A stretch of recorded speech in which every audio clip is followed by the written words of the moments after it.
Чөт очкимен бир түрлүү болуп туруппан ба? Узакты көрмөй турган болсо плюс болатын бет, минус болатын бет. Өздөрүң сонун комментарийга жазып кетиң. Bir көзүм 1, bir көзүм 1,5. Узакты көрмөймүн онча.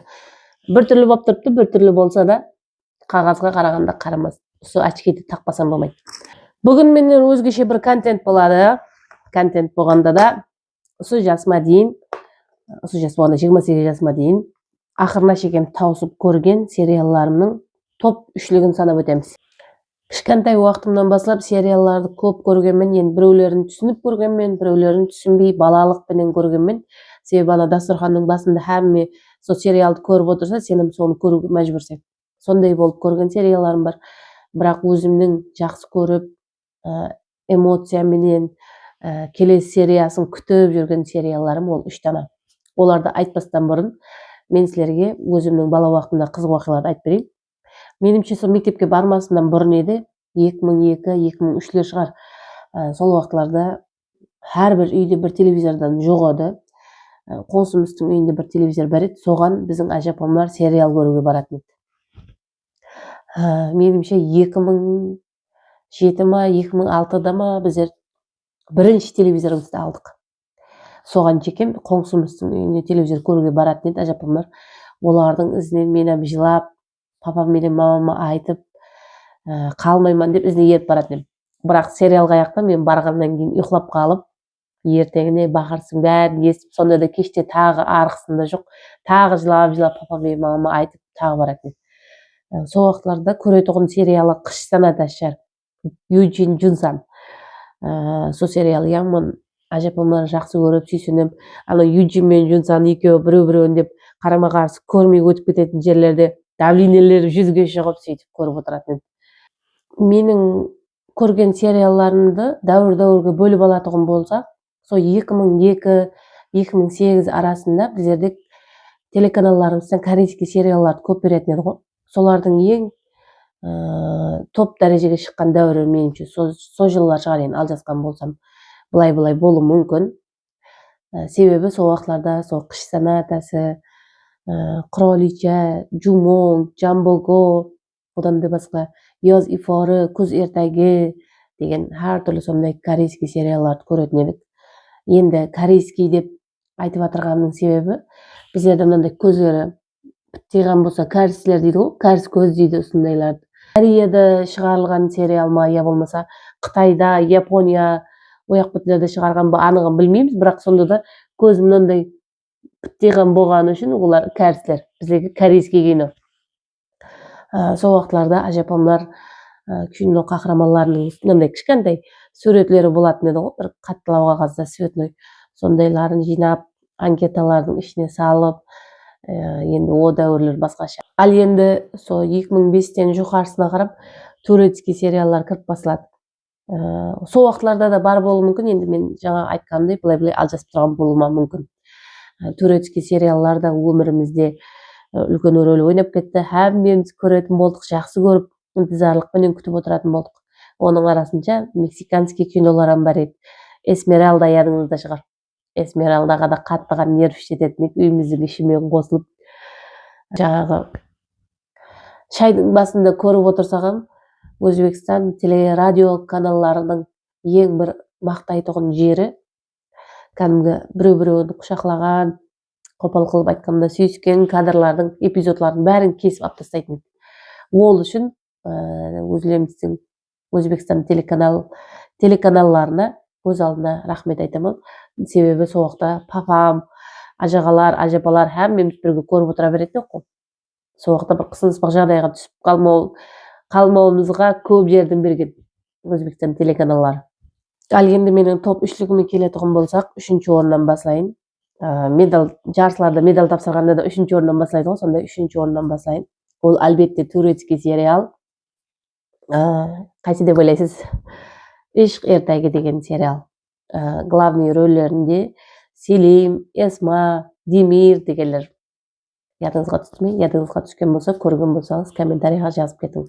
Мен жаңагы енді кыз болуп, шашларымды өсүрүп кеткан убактыларда көргөнмүн да. Сол убакта жакшы көрүп калганмын. Силер да көргөн болуңуз мүмкүн бул сериалды. Esma menен Демир Селим үшөөнүн атрапында айланады ол сериал. Esma бала убактында биринчи мухаббатында Демирди жакшы көрүп калат. Жаңағы бай адам жарлы адамдын кызына ала алмайды го, сонда экөөнүн айырып жиберет. Убакыт өткөндөн кийин Esma Демирдин ажагасы Селимди жакшы көрүп калат. Nice. Бул турецкий сериал албетте биздердин өмүрүбүз сондай эсептелмейт го.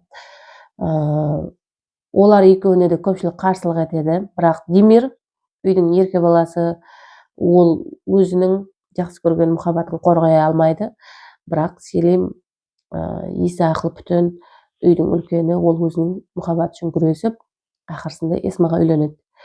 Esma мугалим болуп иштейди, сөйтүп жүрүп Селим менен турмуш куруп, 2 кабат убактында өзүнүн бир окуучусу, жаман бир окуучусунун себебинен баласын түшүрүп алат, сөйтүп экөө сонун үстүндө айрылып кетет. Бирок сериалдын эң акырында жакшылык менен тамамланып, Селим менен Esma косулат. Эң жакшы жери сол жакшылык менен тамамлануу. Ал энди экинчи орунга келетигин болсак, экинчи орундан силер көргөн болуңуз мүмкүн. Бул Доктор Хаус. Доктор Хаус деген сериалды көпчүлүк көргөн болушу мүмкүн. Ол врачлар хакында. Ар бир сериясында ар түрлүү ооруларды эмлейди. Ол диагностикада иштейди. Өзү наукас болады, аягы аксаклап, өзү бир оору менен ооруп, ол убакта врачлар кателикке жол коюп, ол баркула ооруду калдыра турган дарыге, ликотин деген дарыге карам болуп калат. Сону жемесе ооруга чыдай алмайт, сол дарежеде наркоман болуп калат. Ар бир сериалда Доктор Хаустун өмүрүндө болуп атырган убакыяларды көрсөтөт. Ар күндөгү больнойлор өзгөрө берет, бирок Доктор Хаустун өмүрүндө болуп атырган убакыялар сөйлөлөнүп бара берет. Онун психологиялык больницада да жатып чыгады, өзүнүн аягын өзү операция кылат. Ылмада бул сериалды силерге сөз менен жеткирип бере алмаймын. Илажы болсо өзүңүз көрсөңүз болот. Зор сериал. Мен onu биринчи орунга койгон болар едим, бирок баары бир турецкий сериалга деген мухаббатыбыз күчтүү, сонун үчүн ол менин топ 3-лүгүмдө экинчи орунду алды. Нече бир рейтингилерде ээлегеш экен, биринчи орундан түспөй жатырган сериалдардын бири. Нече жылдан бери бала сол сериалды көргөн убактымда армандайт мен. Биринчи главный рөлдө ойнаган адам Хью Лори деген, көзүнүн тирисинде сол адам менен көрүшүп бир сүрөткө түшсөм экен деп сөйдөп армандайт эми. Энди азыр бул арманым жок. Ал энди топ 1-чи орунга келетін болсақ, бұл әлбетте турецкий сериал болуы шарт. Бұл турецкий сериал жақында ғана болды, 1-2 жылдықта.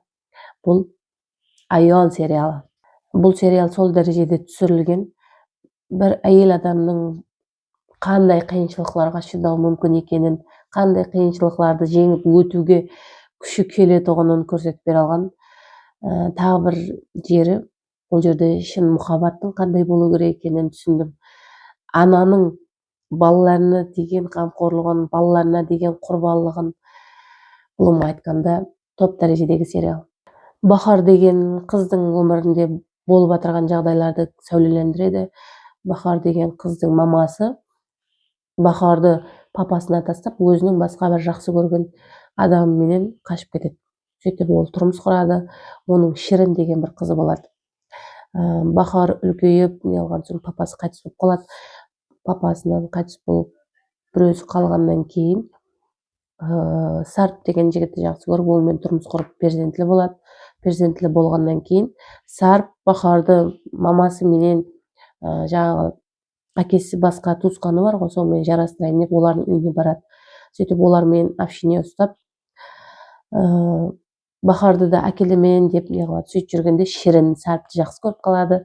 Содан кейін ол Бахардың жігіт екенін, күйеу екенін біледі. Кемеде маған теге жойлық қылып атырды деп, сол жерде шауқым шығарып, сөйтіп оны сол жердегі еркектер суға итеріп жібереді. Сонымен оны өлді деп ойлайды. Содан кейін Бахардың өмірінде қатты қиыншылықтар басталады.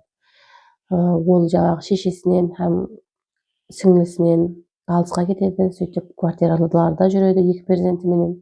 Сөйтіп главный рөлдегі Арфтың үйіне барып квартирада тұрады. Арыфтың мамасынан қалған бір жайы болады, соны квартираға беріп қояды. Сол жерде ол квартираға барып тұрады.